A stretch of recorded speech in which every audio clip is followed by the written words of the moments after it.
Hello students, कैसे हैं आप सभी। आई होप कि आप सभी अच्छे होंगे। बेटा, कल मैंने आपको स्टार्ट करवाया था लेज़र। अगर आप सबने मेरी वीडियो देखी है तो कल मैंने लेज़र स्टार्ट कराया था। मैंने थोड़ा सा आपको उसका ब्रीफ इंट्रो दिया था कि लेज़र होता क्या है ना। बेटा, लेज़र में क्या होता है, आप हर अकाउंट का सेपरेट मेंटेन करते हो, यानी कि सेपरेट अकाउंट हर चीज़ का मेंटेन करेंगे। जैसे अगर आपने कोई जर्नल एंट्री की हुई है जिसमें फर्नीचर का जिक्र है तो आप फर्नीचर का अलग से अकाउंट बनाएंगे। जहां जहां कैश की एंट्री हुई है उसके लिए कैश अकाउंट अलग से बनाएंगे। इसी तरह से जितने भी और एक्स्ट्रा जितने भी आपके एंट्रीज हैं सबके आप क्या करेंगे, एक अलग अकाउंट बना देंगे। मैं आपको यहां पर तरीका बता रही हूं, ध्यान से सुनिए। आज मैं आपको फॉर्मेट बता रही हूं बेटा कि लेजर बनाने का फॉर्मेट क्या होता है। ठीक है, जब भी हम जर्नल एंट्री से लेजर में लेकर आते हैं एंट्रीज को तो इसे कहते हैं पोस्टिंग करना। क्या कहते हैं इसे? पोस्टिंग करना। कि आप जर्नल से लेजर में क्या कर रहे हैं, पोस्टिंग कर रहे हैं, इसे कहेंगे पोस्टिंग करना।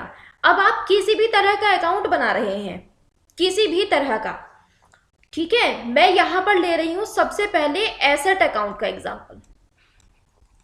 बेटा, ये बेस है। अगर आपको ये समझ में आ गया है तो आप एंट्रीज अपने आप कर सकते हैं, लेजर अपने आप से बना सकते हैं, किसी को बताने की कोई ज़रूरत नहीं होगी। ठीक हो गई बात। क्योंकि आप जैसे ऑनलाइन टीचिंग कर रहे हैं, ऑनलाइन आप स्टडी कर रहे हैं, तो उसमें हर अकाउंट को बना पाना बहुत मुश्किल काम हो जाता है। फिर भी मैं आपको एक क्वेश्चन कंप्लीट कराऊंगी जिसमें मैं आपको जर्नल एंट्रीज करवाऊंगी और उसके बाद मैं आपको उनका लेजर बना के दिखाऊंगी। ठीक है, मैं पूरी कोशिश करूंगी, लेकिन मैं जो आपको तरीका समझा रही हूं पहले आप प्लीज उस तरीके को समझ लीजिए। ठीक है, सबसे पहले हम यहां बात कर रहे हैं एसेट अकाउंट की। कोई भी एसेट अकाउंट है आपका, एसेट अकाउंट को बनाने का जो तरीका होता है वो क्या होता है, कुछ चीजें सेम रहती हैं, सिर्फ एक चीज का डिफरेंस आएगा। ठीक है, सबसे पहले हम क्या करते हैं, सबसे पहले जैसे आप लाइनिंग ड्रॉ कर लेते हैं। ठीक है, सबसे पहले आप क्या करेंगे, आप लाइन ड्रॉ करेंगे। आपने अपने उसमें देख रखा होगा बेटा, जो बुक्स हैं, बुक्स में आपको फॉर्मेट गिवन है। सबसे पहले आप यहाँ पे लिखेंगे बेटा डेट। ठीक है, क्या लिखेंगे, डेट लिखेंगे। फिर यहां पर आप लिखेंगे पर्टिकुलर्स, पर्टिकुलर्स। फिर आप एक बारी कॉलम बनाएंगे जेएफ का। किसका बनाएंगे बेटा, ये कॉलम है जेएफ जिसे हम कहते हैं जनरल फोलियो। फिर आप बनाएंगे एक कॉलम अमाउंट का। ठीक है, फिर उसके बाद फिर से आप बनाएंगे डेट का कॉलम, फिर बनाएंगे आप पर्टिकुलर्स का कॉलम। पर्टिकुलर्स के बाद में फिर आप बनाएंगे एक जेएफ का कॉलम। किसका बनाएंगे बेटा, जेएफ का कॉलम बनाएंगे। फिर आप बनाएंगे किसका कॉलम, फिर आप बनाएंगे अमाउंट का कॉलम। ठीक है, अब यहाँ पे जो बच गया है, क्या बच गया आपका, अमाउंट का कॉलम बन गया बेटा। यहां पर ये जो साइड होती है इसे हम कहते हैं डेबिट साइड। क्या कहेंगे इसे, डेबिट साइड कहते हैं। और इस साइड को हम कहते हैं बेटा क्रेडिट साइड। क्लियर हो गई बात। यहां पर डेट, पर्टिकुलर्स, जेएफ, अमाउंट, यहां तक का पोर्शन है आपका डेबिट का, और डेट, पर्टिकुलर्स, जेएफ, अमाउंट, ये कॉलम है बेटा आपका क्रेडिट का। ठीक हो गई बात। ये क्रेडिट साइड है और ये डेबिट साइड हो गई। इतनी बात समझ में आ गई है। अब आप एक बात हमेशा ध्यान रखिएगा, जब भी एंट्री डेबिट की तरफ करेंगे तो हमेशा उसकी स्टार्टिंग 2 से करेंगे। किससे करेंगे, 2 से। और जब आप यहां एंट्री करेंगे तो उसके किससे करेंगे, बाय से। किससे करेंगे बेटा, बाय से एंट्री करेंगे। इतनी बात समझ आ गई। यहां पर डेट में जैसे आपने जनरल में एंट्री करी थी ना, सबसे पहले ईयर लिखा था। मान लो मैं 2014 की बात कर रही हूं तो 2014 ईयर डाल दिया। ईयर डालने के बाद में फिर मैंने मान लो यहाँ पे 1 जनवरी की एंट्री कर रही हूं तो जनवरी 1 में सपोज करिए कि मेरे पास इस एसेट का पुराना बैलेंस था। ध्यान से सुनना मेरी बात को। आपके पास इस एसेट का, जिसका आप अकाउंट बना रहे हैं, आपके पास में इस एसेट का पुराना बैलेंस था। पुराने से मतलब जो पिछले साल का बैलेंस था। वो जो पिछले साल का आपका बैलेंस था बेटा, वो कहां पर आ जाएगा आपका, यहां 2 में आ जाएगा। किधर आएगा, टू में उसे आप लिखेंगे टू बैलेंस ब्रॉड डाउन। क्या लिखेंगे बेटा, टू बैलेंस ब्रॉड डाउन। ये जो बीडी हम लिखते हैं ना, इसकी फुल फॉर्म होती है ब्रॉड डाउन, ब्रॉड डाउन। ठीक हो गई बात। और यहां पर आपका जो बैलेंस बचेगा वो इधर आएगा, जिसे हम कहते हैं कैरिड डाउन। क्या कहेंगे बेटा उसको हम, कैरिड डाउन। ये यहां बचेगा नीचे, बाय बैलेंस कैरिड डाउन। ठीक है, CD यानी कि कैरिड डाउन। क्लियर हो गई बात। अब यहां पर क्या करेंगे हम, यहां पर ये जो हमारा बाय बैलेंस CD होता है ना, ये हमारा बैलेंस बच जाता है बेटा। ठीक, अब इसे क्या करते हैं, यहां पर जब आप नेक्स्ट मंथ की एंट्री करेंगे तो यहां पर फर्स्ट फैब में यहां पर टू बैलेंस ब्रॉड डाउन उतर जाएगा। ये क्लियर हो गई बात। यहां पर आ जाएगा ये बैलेंस, यहां पर टोटल हो जाएगा दोनों साइड का। ये मैं आपको बेटा एक फॉर्मेट बता रही हूं, लेकिन मैं करके दिखाऊंगी आपको बकायदा ये। ठीक है, तो आप टेंशन मत लीजिए, सिर्फ वो समझिए जो फिलहाल मैं समझा रही हूँ। ठीक है, मैंने क्या समझाया, मैं आपको थोड़ा सा, अगर मैं अभी आपको तरीका बता दूंगी तो आपको समझने में आसानी रहेगी, आप उसे आगे आसानी से समझ पाएंगे कि हमें ये चीज समझाई गई थी। ठीक हो गई बात। अच्छा, एक बात और, बहुत सारे स्टूडेंट्स ऐसे भी होंगे, हो सकता है जिन्होंने अभी तक सेल्फ स्टडी स्टार्ट ना की हो, वैसे तो कर दी होगी, लेकिन जब हम जनरल बनाते हैं तो जनरल में हम क्या करते हैं बेटा, जब हम सारी एंट्रीज कर लेते हैं, सपोज करिए हम अपने मंथ जो था हमारा वो था जनवरी, हमने जनवरी की सारी एंट्रीज कर ली पूरे मंथ की। तो अब हमने जो जनरल सारी जनवरी के मंथ की एंट्रीज करी है, तो जब हमारी सारी एंट्रीज कंप्लीट हो गई तो लास्ट में हम करते हैं उनका टोटल। क्या करते हैं, उनका टोटल करते हैं। ठीक है, डेबिट साइड का और क्रेडिट साइड का, दोनों साइड का टोटल। अगर ये टोटल इक्वल आ जाता है तो इसका मतलब आपने जितनी भी एंट्रीज करी हैं सब करेक्ट है, यानी कि सबका टोटल सही है, सबका टोटल सही है, टोटल में कोई मिस्टेक नहीं है। यानी कि आपने जो फिगर्स लिखी है दोनों तरफ डेबिट क्रेडिट में, वो दोनों आपकी राइट फिगर्स हैं, करेक्ट फिगर्स हैं। ठीक हो गई बात।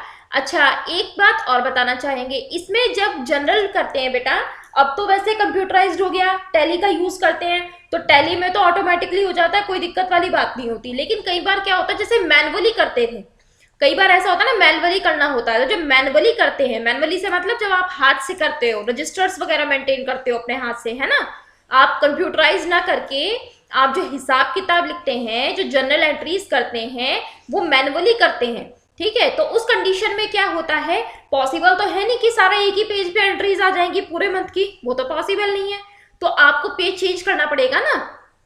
तो उसके लिए क्या होता है बेटे, जैसे आपका 1 पेज कंप्लीट हो गया है, तो जब 1 पेज कंप्लीट हो जाता है तो उसके लिए हम टोटल कर देते हैं, उसके लिए हम उसी पेज पर लास्ट में टोटल कर देते हैं, जिसे हम लिखते हैं बैलेंस कैरिड डाउन। ठीक हो गई बात।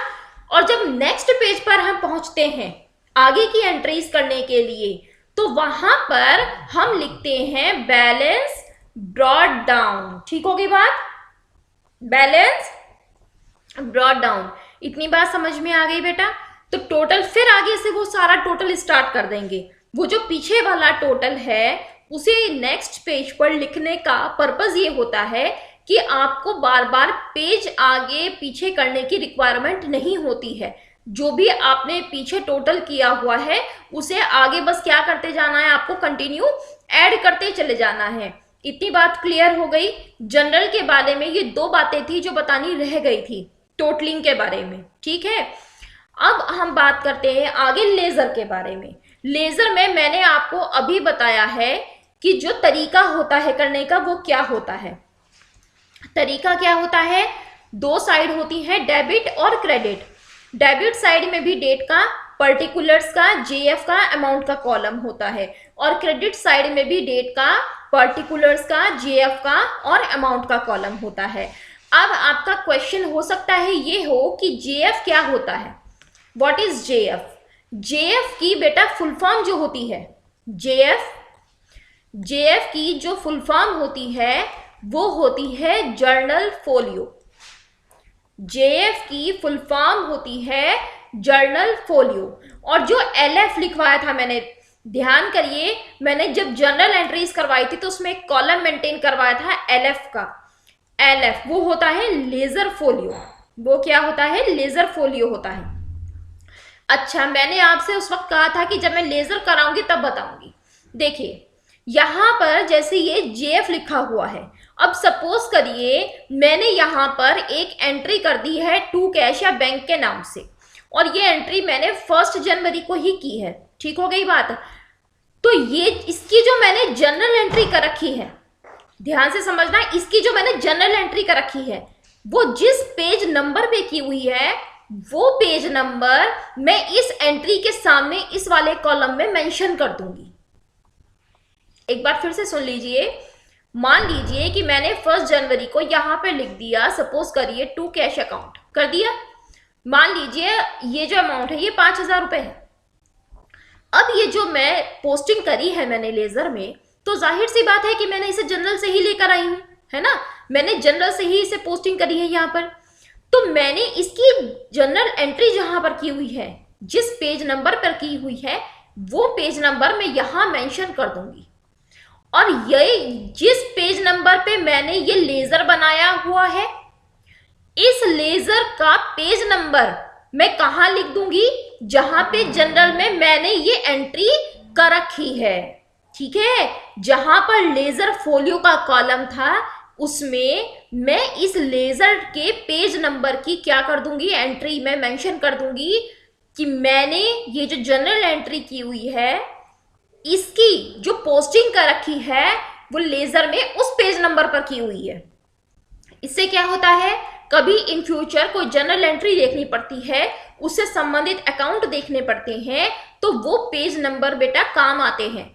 क्योंकि आप कई कई सालों तक आपने बना रखे हैं, 1-1 साल के, आपके 2-2 साल के बने हुए हैं, कभी आपको देखना पड़ जाए तो आप कैसे देखेंगे? तो आपको इजी क्या पड़ता है कि आप पेज नंबर से चेक कर लेते हैं। ठीक हो गई बात? यहां तक बात समझ में आई? ये भी बताया कि जो एसेट अकाउंट होता है, एसेट अकाउंट का बैलेंस बाय डिफॉल्ट डेबिट होता है। एसेट अकाउंट का बैलेंस बाय डिफॉल्ट डेबिट होता है, ध्यान रखेंगे। ठीक है, इसीलिए जब भी किसी एसेट अकाउंट को बनाया जाता है तो उसका जो बैलेंस उतारते हैं उसे हम डेबिट की तरफ उतारते हैं, न कि क्रेडिट की तरफ। Is that clear? अब चलते हैं हम नेक्स्ट की तरफ। नेक्स्ट बेटा, अगर हम बना रहे हैं किसी लायबिलिटी अकाउंट, अगर हम किसी लायबिलिटी अकाउंट को बना रहे हैं तो सारी चीजें सेम रहेंगी। पहले डेट आएगा, फिर उसके बाद में पर्टिकुलर्स आएगा, फिर उसके बाद में JF आएगा, फिर उसके बाद में अमाउंट आएगा, फिर से डेट आएगा, फिर पर्टिकुलर आएगा, फिर से JF आएगा, और फिर से क्या आ जाएगा? अमाउंट आ जाएगा। आधी से ज्यादा चीजें, सब चीजें सेम हैं। ये डेबिट हो गया है, ये क्रेडिट हो गया है। ठीक है, इतना तो सेम है। फर्क एक चीज का है। किस चीज का? जो भी लायबिलिटी होती है उसका जो बैलेंस होता है बाय डिफॉल्ट, वो होता है बेटा क्रेडिट बैलेंस। कौन सा होता है? क्रेडिट बैलेंस होता है। ठीक है, यही फर्क है दोनों में। जो डेबिट आपके एसेट्स होते हैं बेटे, जो आपके क्या होते हैं? एसेट्स होते हैं, या जो आप ये कह लीजिए कि जो आपके एक्सपेंसेस होते हैं। ध्यान से देखेंगे, एसेट्स एंड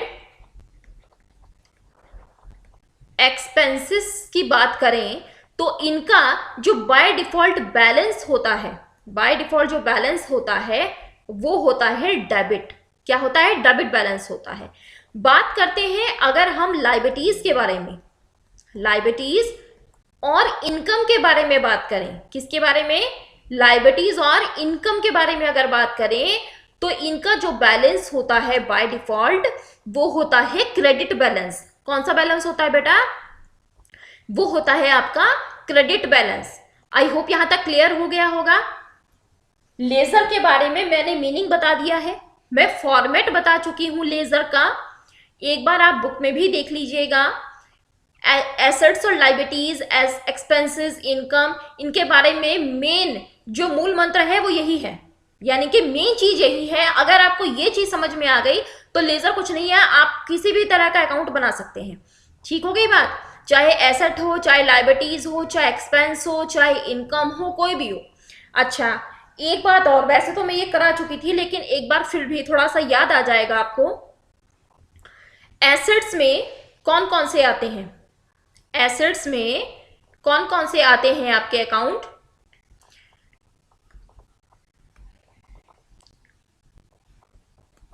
देखिए, एसेट्स, अगर हम बात करें एसेट के बारे में, एसेट्स, तो एसेट्स में कौन कौन सी चीजें आएंगी? जैसे कैश। इसमें क्या होता है बेटा, कैश ने इसमें दो तरीके से रखा होता है, जैसे कैश इन हैंड भी होता है और कैश एट बैंक भी होता है। ये सब एसेट्स में ही आते हैं, कैश चाहे हैंड हो या फिर एट बैंक हो, दोनों ही एसेट में आते हैं। ठीक हो गई बात। इसी तरह से जैसे डेटर्स होते हैं, डेटर्स, डेटर्स कौन होते हैं? जो देनदार होते हैं, जिन्हें आपका पैसा चुकाना होता है। इसी तरह से जो बीआर होते हैं, जो बिल्स रिसीवेबल होते हैं, वो भी आपके एसेट्स में शामिल होते हैं।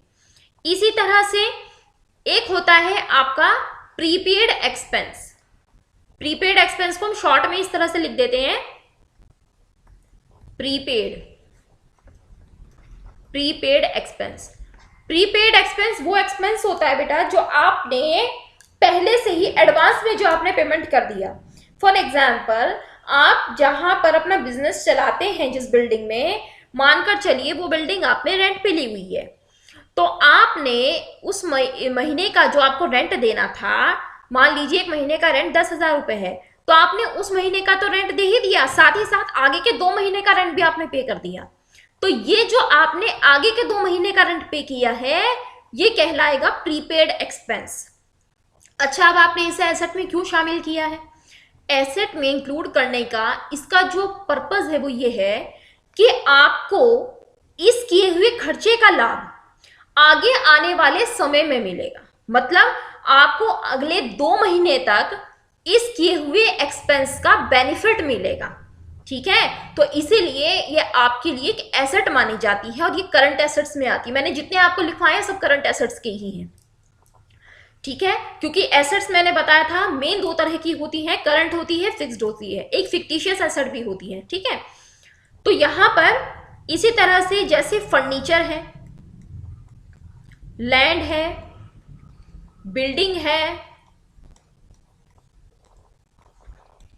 प्लांट एंड मशीनरी है,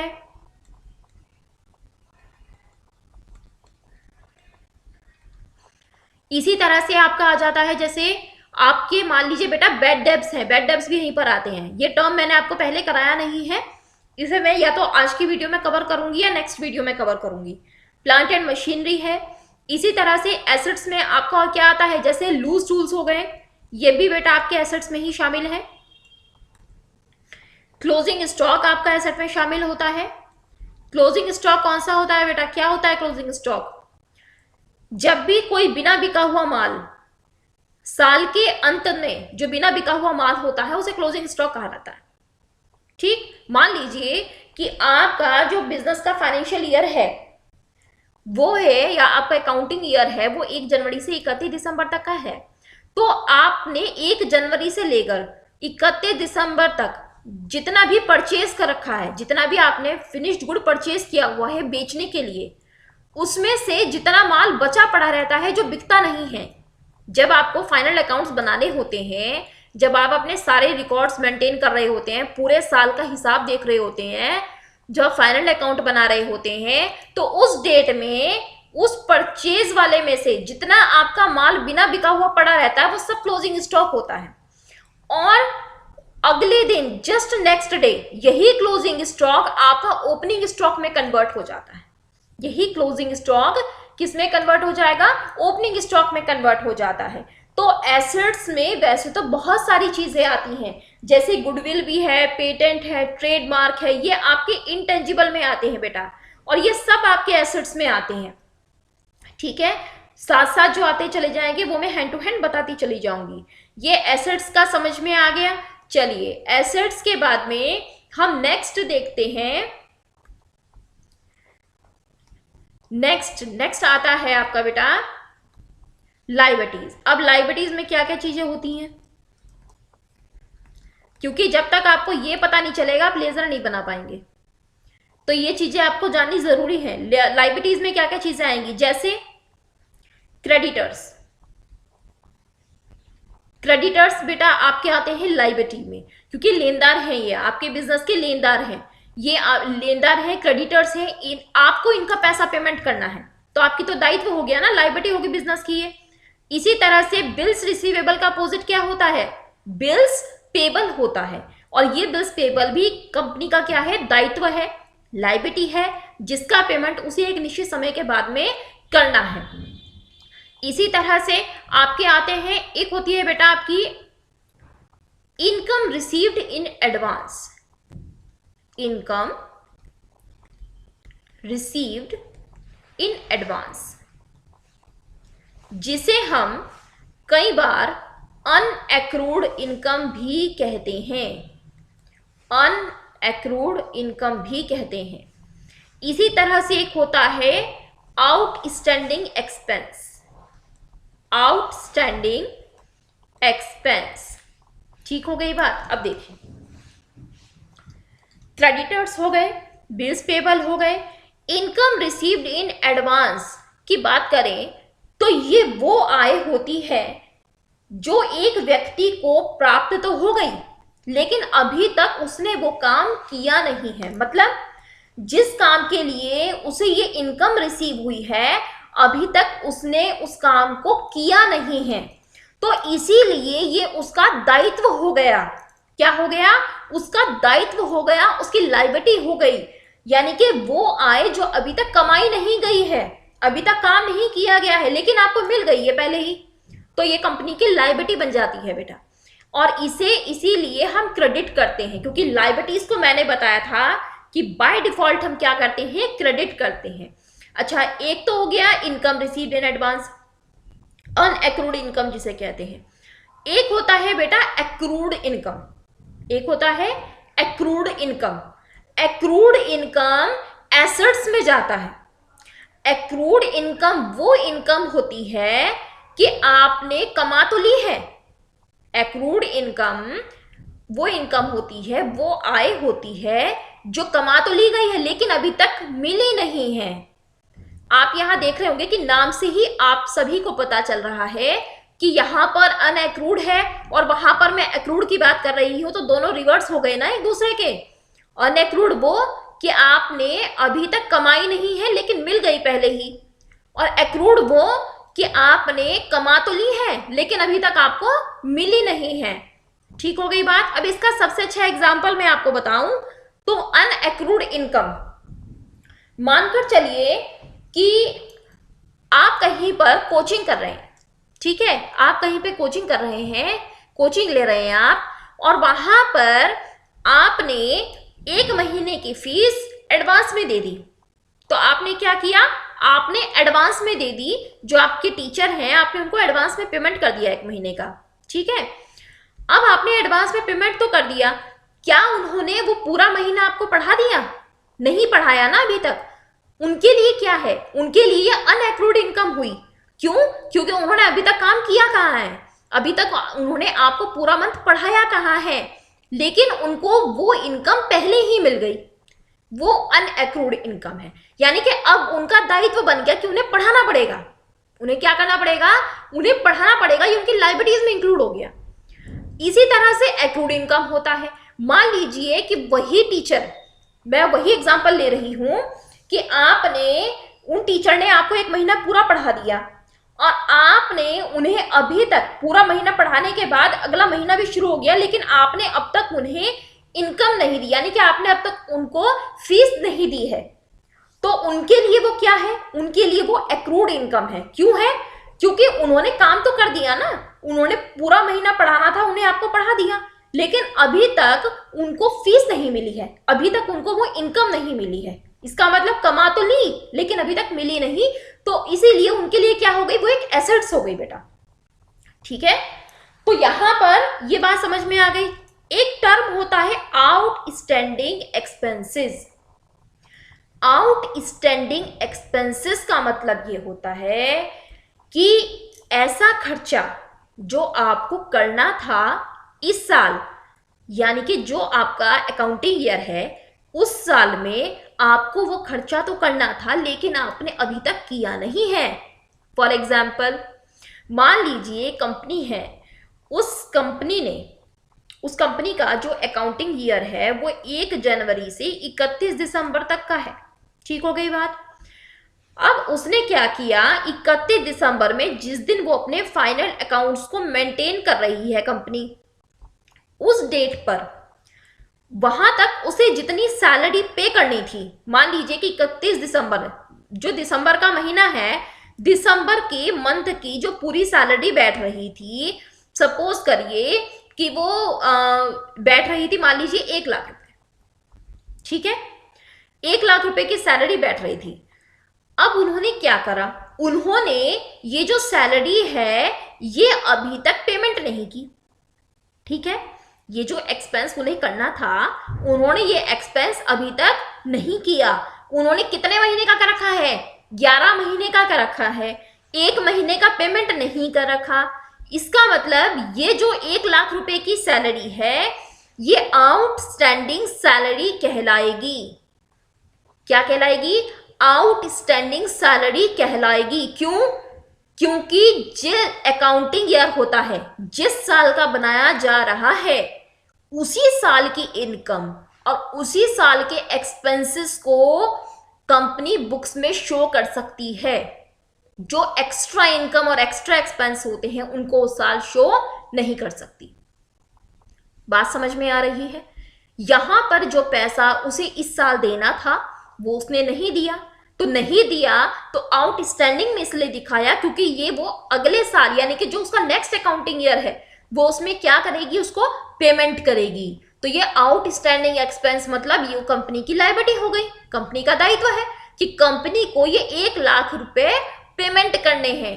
तो कंपनी जब अपने अकाउंट्स बनाती है तो उसमें वो शो करती है कि उसे कितना खर्चा करना है भविष्य में, मतलब जो इस साल का खर्चा भी था उसने नहीं किया तो वो आगे चल के उसको क्या करेगी, पेमेंट करेगी।